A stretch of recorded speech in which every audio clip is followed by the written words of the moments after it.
Superfast news, आवाज जनसामान्यांचा. व्यापी औषधी विक्रेत्या बंदमध्ये माहूर शहर व तालुक्यातून मोठा प्रतिसाद.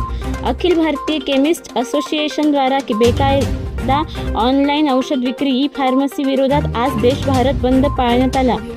या बंदमध्ये माहूर शहर केमिस्ट असोसिएशन अध्यक्ष श्री समरभाऊ त्रिपाठी यांच्या अध्यक्षतेखाली पूर्ण दिवसभर कडकडीत बंद पाळण्यात आले होते. त्यावेळी तहसीलदार माहूर यांना निवेदन देऊन आपल्या मागण्या शासनापर्यंत पोहोचवावी ही विनंती असोसिएशन तर्फे करण्यात आली. या बंदमध्ये Prasad medical, Renuka medical, Vakratund medical, Omkar medical, Jain medical, Thakur medical, Bharat medical, Niranjan medical, Jay medical, Jahagirdar medical, Bavani medical, सावल medical, Sai generic, Mahadev medical, Bhaya medical यांनी बंदमध्ये सहभाग घेतला होता. हा बंद 100% यशस्वी करण्यात आला. महाराष्ट्र सुपरफास्ट न्यूजसाठी गणेश वाडेकर, माहूर.